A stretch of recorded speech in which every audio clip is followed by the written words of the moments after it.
সিরাত আল্লাহ তাআলা কিয়ামত পর্যন্ত হেফাজত করবেন। কোরআন যেমন হেফাজত করবেন আল্লাহ তাআলা, আল্লাহ পাক যেমন কোরআনের প্রতিটি নুক্তা অক্ষর হেফাজত করবেন, আল্লাহ পাক ওরকম সিরাত নবীজির জীবন, নবীজির জীবন আদর্শকে হেফাজত করবেন। আল্লাহর রাসূলের জন্ম থেকে মৃত্যু পর্যন্ত যা কিছু আছে সব উম্মত বৈশা বৈশা বলবে আর একদল শুনবে। বলা আর শোনার মাধ্যমে উম্মতের সাথে নবীজির সাথে মুহাব্বতের তাল্লুক বাড়বে, আর নবীজির ইত্তিবা বাড়বে, আর নবীর সাথে তাল্লুক গভীর হবে। নবীর সাথে তাল্লুক যত গভীর হবে, আল্লাহর সাথে বান্দার তাল্লুক তত বেশি গভীর হবে। মিলাদুন নবী যারা প্রচার করতে চায় তারা নবীর সিরাতকে দাফন করতে চায়, অর্থাৎ এরা নবীর শুধু জন্মদিন অথবা জন্ম বৃত্তান্ত অথবা জন্মের আনন্দ, জন্মের খুশি দিয়েই নবীর সিরাতকে দাফন করে ফেলাইতে চায়। অর্থাৎ মুমিনের ঈমানকে এই জন্ম আনন্দের ভেতরে ঢুকায়া এতটুকুনের ভেতরে সীমাবদ্ধ করতে চায়। তার মানে হলো এরা নবীর অনুসারীর বাজারকে নষ্ট করতে চায়। আর যারা সিরাতুন নবীর শিরোনামে কথা কয় তারা আল্লাহর রাসূলের টোটাল জীবনটাকেই উম্মতের সামনে তুলে ধরে। আল্লাহর নবীর জিন্দেগি উম্মতের কাছে যত খুলবে, উম্মত নবীকে তত বেশি মানতে পারবে, বুঝতে পারবে, চিনতে পারবে। তুমি তোমার সন্তানকে দেখতেছো খেলাফে সুন্নাত চলতেছে, তুমি এতটুকুন বলতে পারো না, এই ছেলে এটা সুন্নতের খেলাফ, এটার কারণে আমি তোমার উপর অসন্তুষ্ট। যদি ছেলেকে এটা বলতে না পারো তাহলে বোঝা যায় তুমি তোমার নবীর চাইতে ছেলের কাছে বেশি দুর্বল। বুঝেন নাই? কেউ তার বিবিকে দেখতেছে সুন্নতের খেলাফ চলতেছে, তো বিবিরে প্রেমের জ্বালায় এটা আর বলতে পারে না যে এটা শরীয়তের খেলাফ বা এটা নবীর তরিকার খেলাফই চলা, তাইলে বোঝা যায় সে নবীর চাইতে বইয়ের ভক্ত বেশি।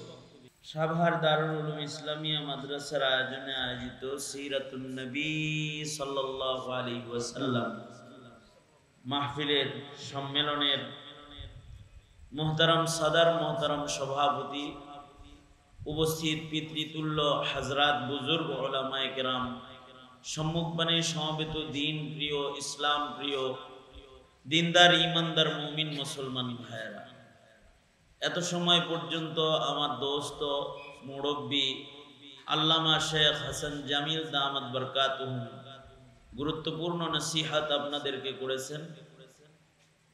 আমি একেবারে মাহফিলের শেষ ভাগে আপনাদের সামনে বসেছি।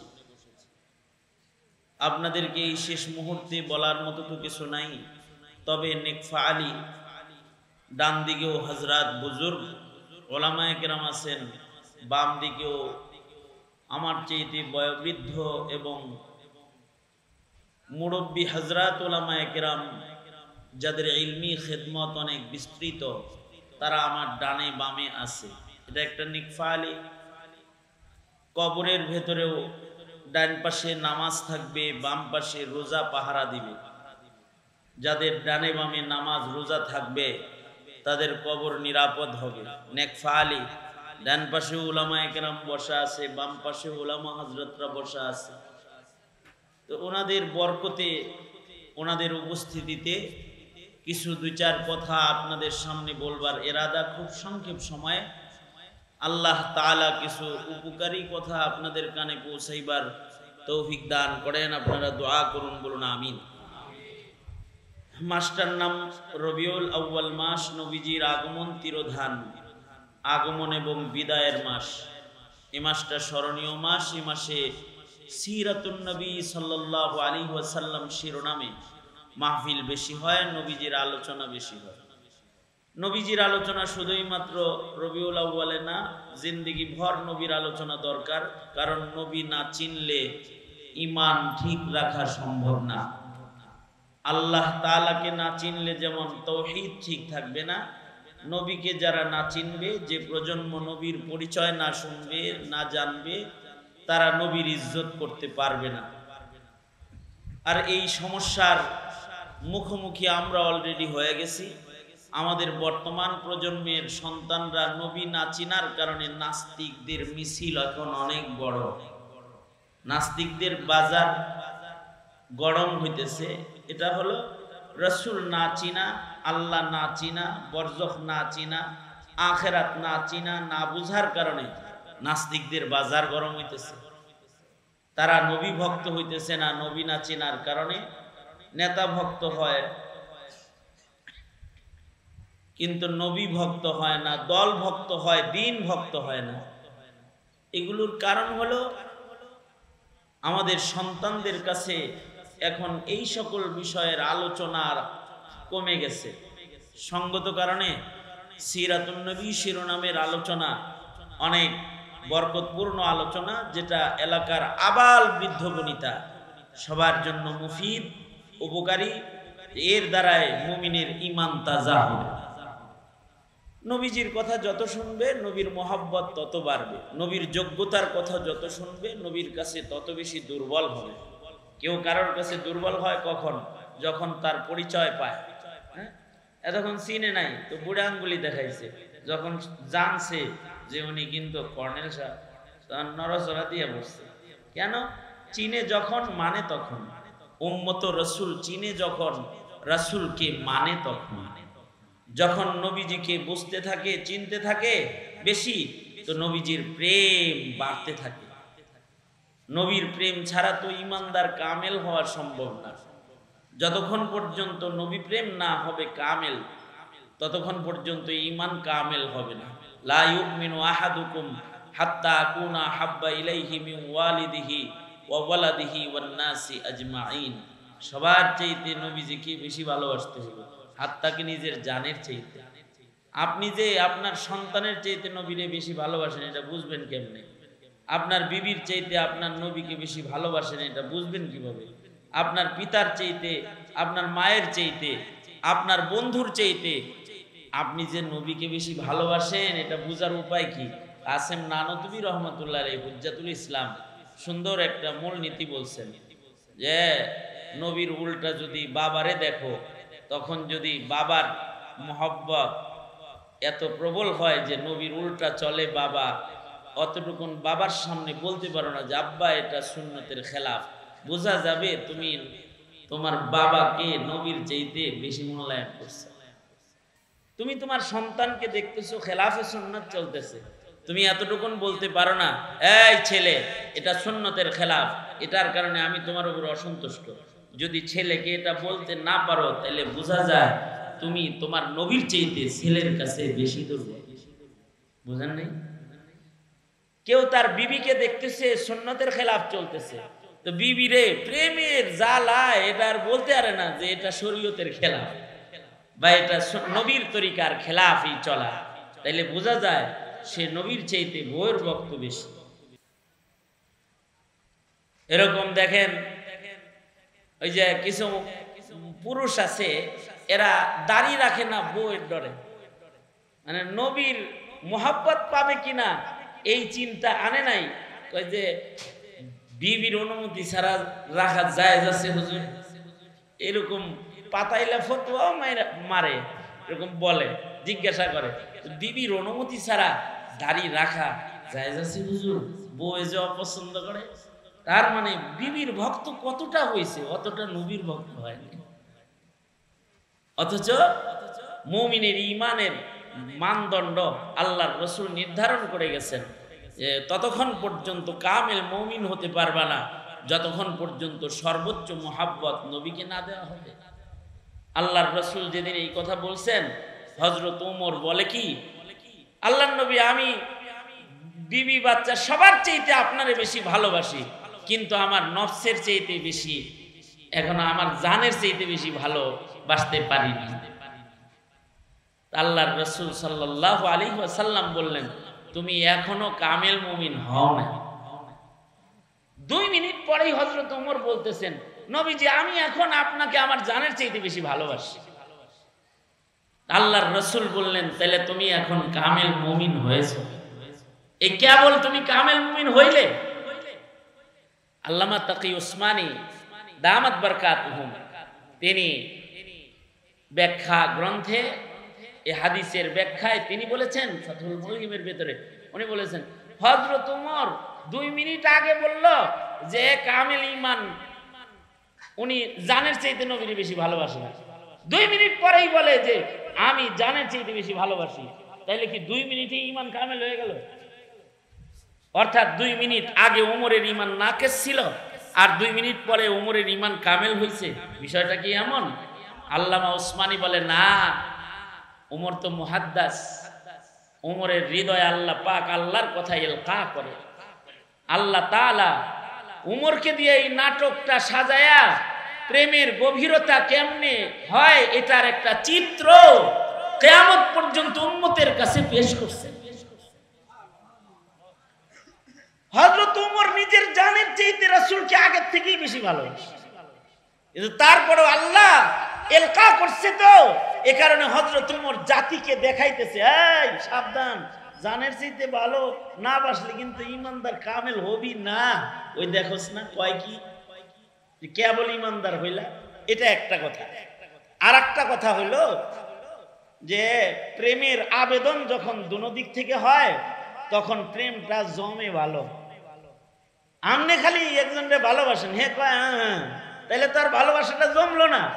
হযরত ওমর প্রেম জমানোর জন্য, যার সাথে প্রেম করলে আল্লাহ খুশি হয় তার সাথে প্রেম জমানোর জন্য হযরত ওমর প্রেমের আবেদন মাশুকের জবান দিয়ে বাইর করতেছে। অর্থাৎ হযরত ওমর বলতেছে জানের চাইতে বেশি ভালোবাসে না, এবার মাশুক বলতেছে আমারে ভালো না বাসলে কিন্তু ইমানদার হবে না।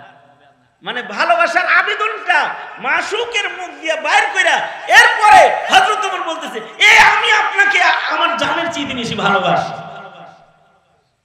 অর্থাৎ আশিক মাশুকের খেলাটাকে আরো জমাইতে হবে কিভাবে, এর একটা চিত্র কিয়ামত পর্যন্ত উম্মতের কাছে হযরত ওমরের ঘটনা দিয়া আল্লাহ তাআলা পেশ করছে। আমাদের সন্তানরা এখন দলকে ভালোবাসে, নেতাকে ভালোবাসে, কিন্তু নবীর ভালোবাসা প্রকাশ করা জানে না, ধর্মের ভালোবাসা প্রকাশ করা জানে না। এই না জানার কারণটা হলো নবী সম্পর্কে আমাদের সন্তানরা বেশি জানে না, এ কারণে নবীকে সম্মান করতে পারে না। অথচ সিরাতুন নবী, আল্লাহর নবীর সিরাত আল্লাহ তাআলা কিয়ামত পর্যন্ত হেফাজত করবেন। কোরআন যেমন হেফাজত করবেন আল্লাহ তাআলা,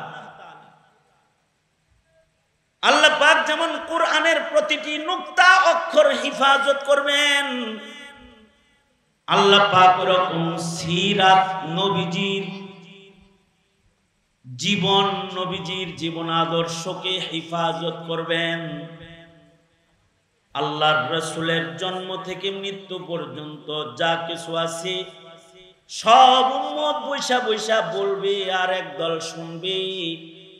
বলা আর শোনার মাধ্যমে উম্মতের সাথে, নবীজির সাথে মুহাব্বতের তাল্লুক বাড়বে, আর নবীজির ইত্তিবা বাড়বে, আর নবীর সাথে তাল্লুক গভীর হবে। নবীর সাথে তাল্লুক যত গভীর হবে আল্লাহর সাথে বান্দার তাল্লুক তত বেশি গভীর হবে। এ কারণেই নবী জীবনটাও পরিপূর্ণভাবে মাহফুজ, কোরআন যেমন মাহফুজ, আল্লাহ তাআলা হেফাজত করবেন, সিরাতটাও হেফাজত করা হবে। মিলাদুন নবী যারা প্রচার করতে চায় তারা নবীর সিরাতকে দাফন করতে চায়। অর্থাৎ এরা নবীর শুধু জন্মদিন অথবা জন্ম বৃত্তান্ত অথবা জন্মের আনন্দ, জন্মের খুশি দিয়েই নবীর সিরাতকে দাফন করে ফেলাইতে চায়। অর্থাৎ মুমিনের ঈমানকে এই জন্ম আনন্দের ভেতরে ঢুকায়া এতটুকুনের ভেতরে সীমাবদ্ধ করতে চায়। তার মানে হলো এরা নবীর অনুসারীর বাজারকে নষ্ট করতে চায়। আর যারা সিরাতুন নবীর শিরোনামে কথা কয় তারা আল্লাহর রাসূলের টোটাল জীবনটাকেই উম্মতের সামনে তুলে ধরে।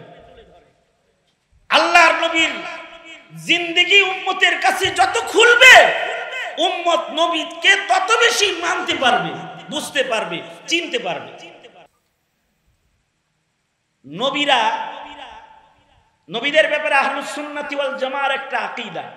আমি আজকে লম্বা কোনো বয়ান করতে বসিনি, দুইটা কথা শুধু, যে নবীদের ব্যাপারে আহলুস সুন্নাতি ওয়াল জামার আরেকটা আকীদা শুনুন।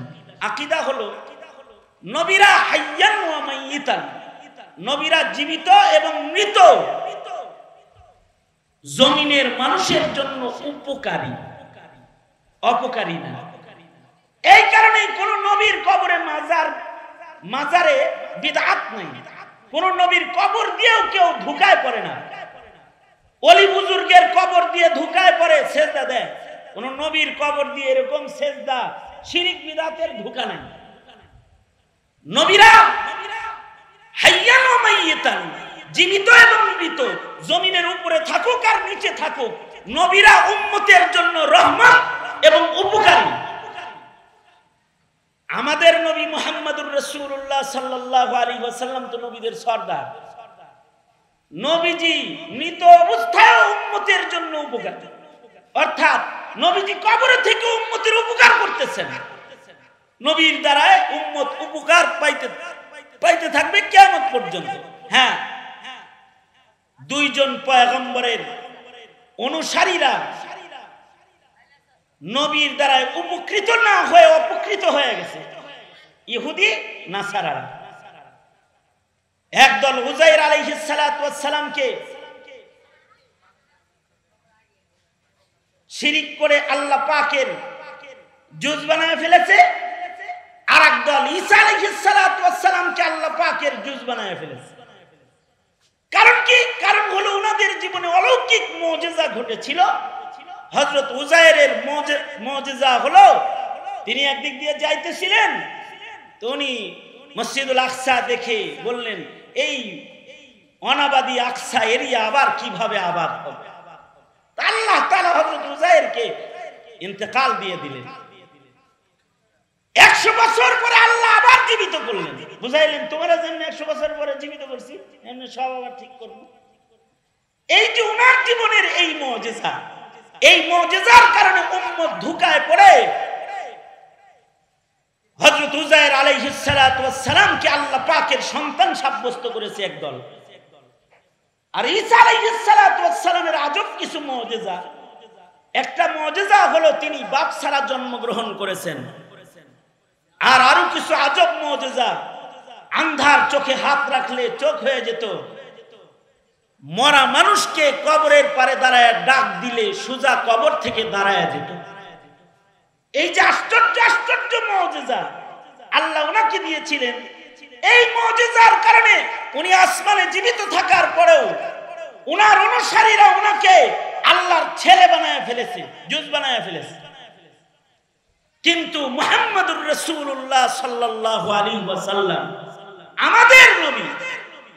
আমাদের নবীকে আল্লাহ তাআলা শ্রেষ্ঠ পয়গম্বর বানিয়ে, সারা দুনিয়ার জন্য রহমত বানিয়ে, নবীজির ইন্তেকালের পরেও আলামিনের ভেতরে নবীজির ফয়েজকে আম করার জন্য, নবীজির দ্বীনকে টিকানোর জন্য নবীজিকে আল্লাহ তাআলা সর্বোচ্চ আজব মুজিজা দান করেছেন, সেটা হলো নবীজির ইলমের মুজিজা এবং নবীজির সিরাতের মুজিজা, নবীজির ইলম হেফাজতের মুজিজা, নবীজির সিরাত হেফাজতের মুজিজা।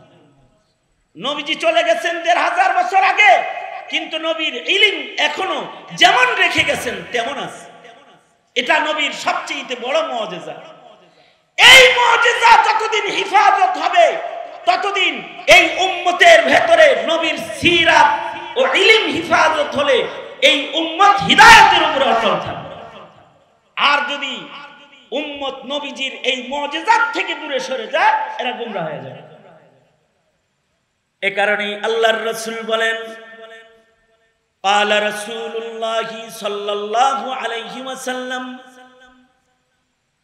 تركت فيكم أمرين لن تضلوا ما تمسكتم بهما কিতাবাল্লাহ ওয়া সুন্নাত রাসূলিহি। আল্লাহর নবী বলেন আমি চলে গেলাম, দুইটা জিনিস দিয়ে গেলাম, যতদিন এই দুই জিনিস ধরে রাখবা ততদিন গোমরা হইবা না, পথভ্রষ্ট হইবা না।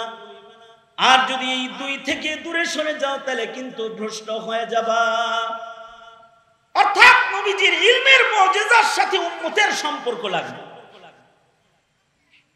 আমাদের দেশের সমাজের মানুষ, সাধারণ মানুষের কাছে দামি হলো যার টাকা বেশি, যার ডিগ্রি বেশি, সে দামি।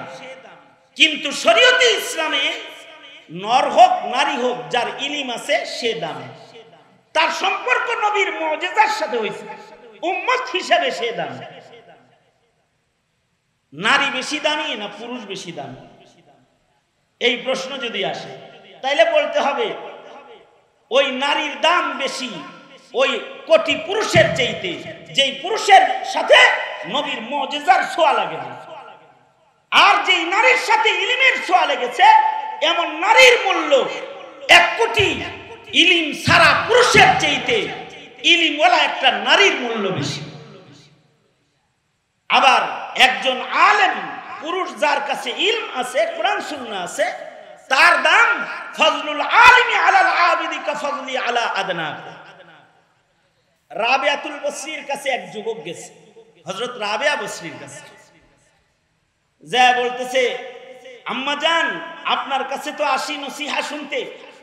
ইসলামের ইতিহাসে কিছু মহিয়সী নারী আছে যাদের কাছে পুরুষরাও যাদের দরজায় নসিহত শুনতে যেত, যেমন উম্মুল মুমিনিন আয়েশা সিদ্দিকা রাদিয়াল্লাহু আনহা, ওনার দরজায় হাজারো পুরুষ দ্বীন শিখার জন্য ভিড় করত।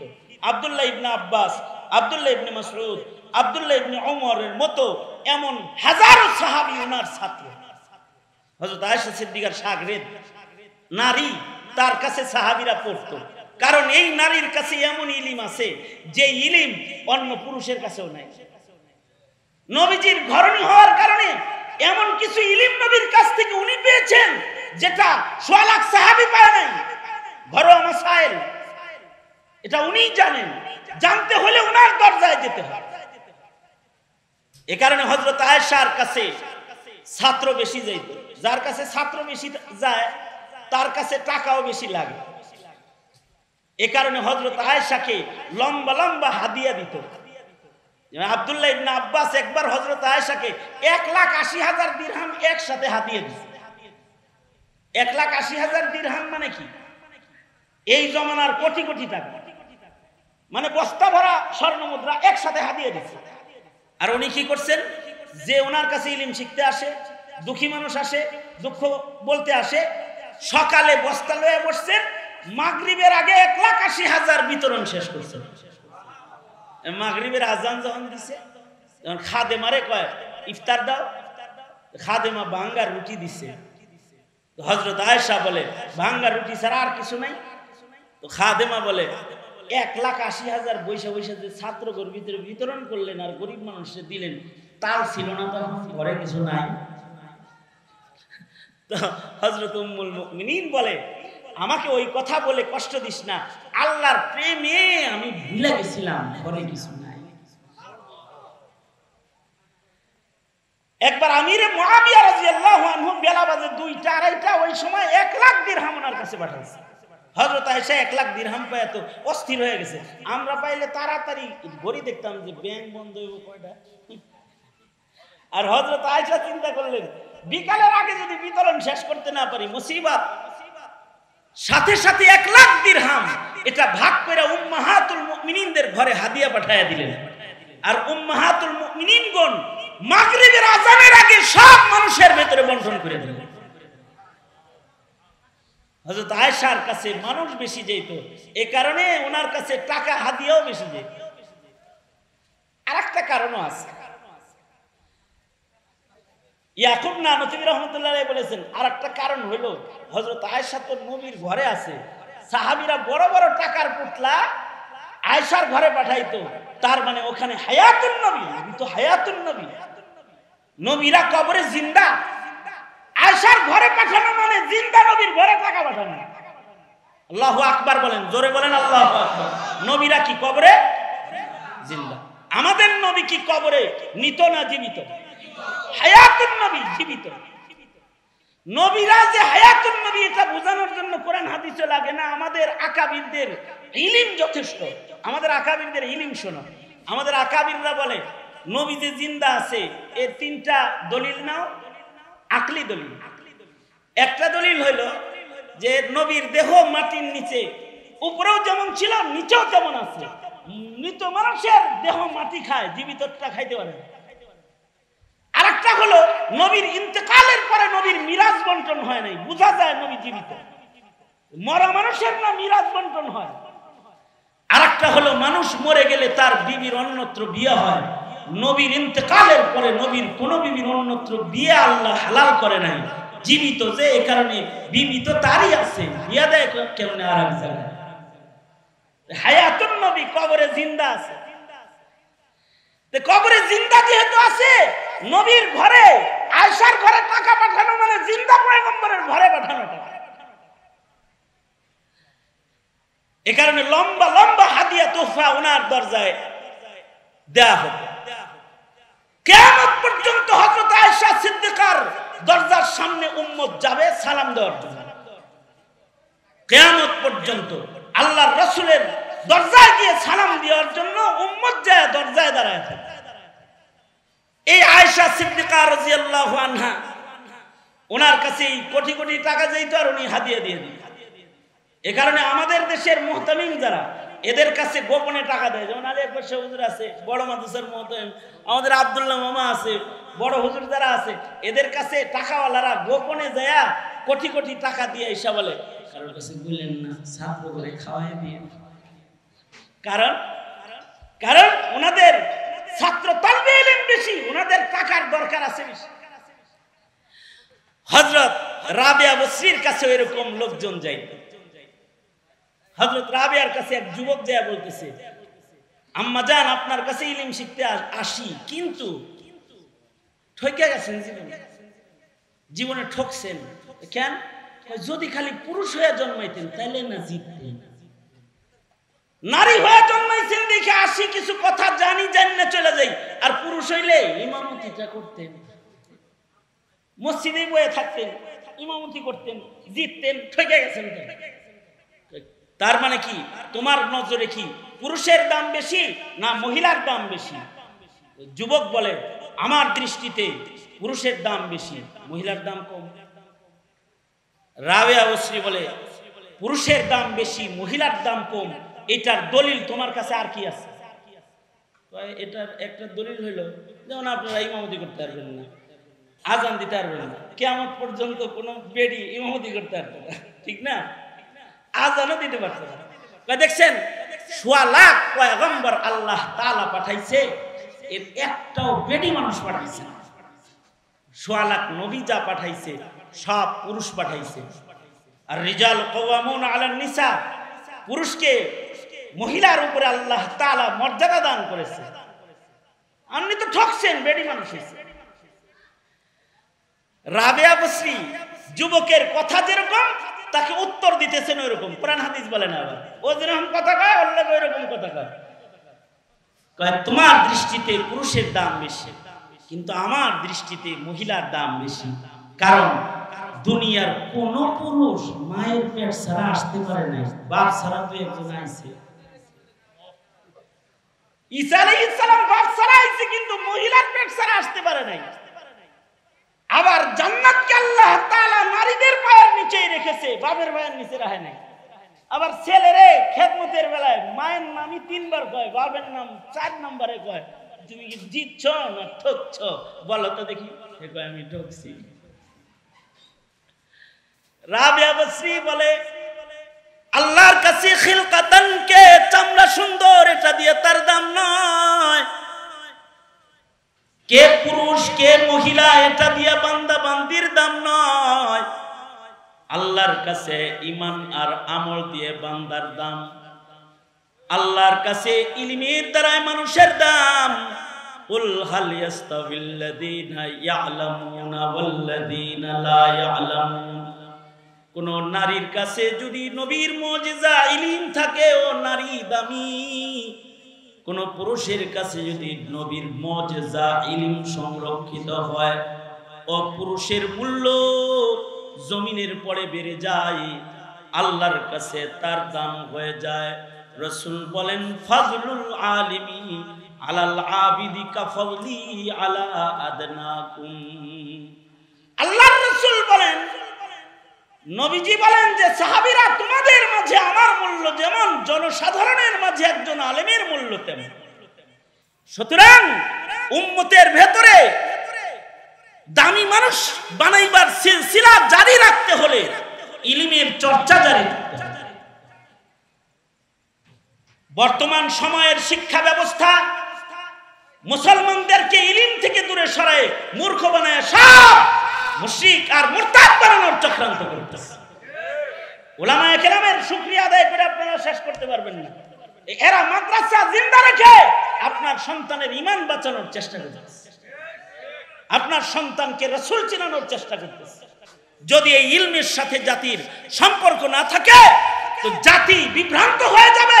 হকের উপরে চলা, সিরাতে মুস্তাকিমের উপরে চলার যোগ্যতা এই জাতির আসবে না। আর এই ইলম, নবীর সিরাত, নবীর রেখে যাওয়া কোরআন, এটা নবীর সবচেয়ে বড় মুজিজা। সারা পৃথিবীর সকল বিজ্ঞান আর সকল প্রযুক্তি ব্যবহার করেও নবীর রেখে যাওয়া কোরআন হাদিসকে মিটায় দেওয়া সম্ভব না। যারা মিটাইতে আসবে তারা মিটে যাবে, কোরআন হাদিস থেকে না।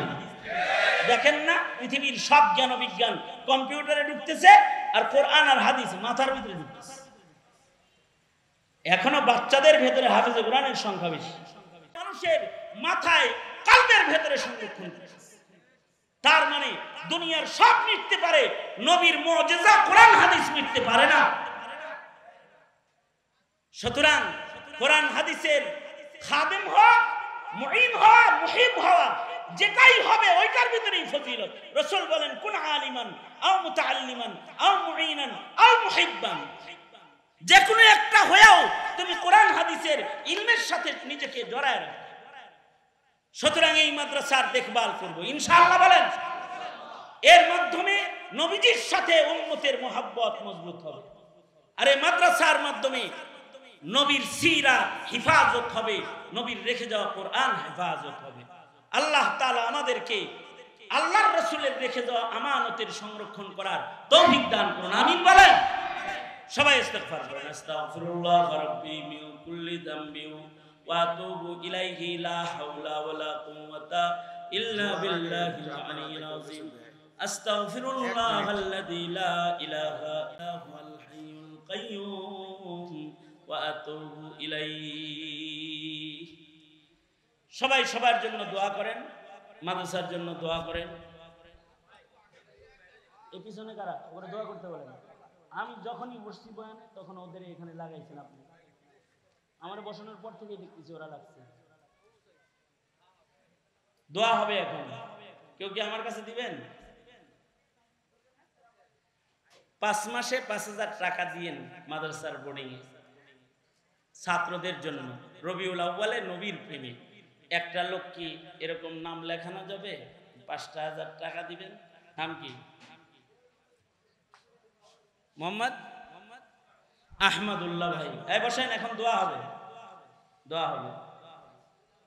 আহমদুল্লাহ ভাই 5000। আর কার নাম লেখাবো? আর একটা লোক কি দিবেন 5000?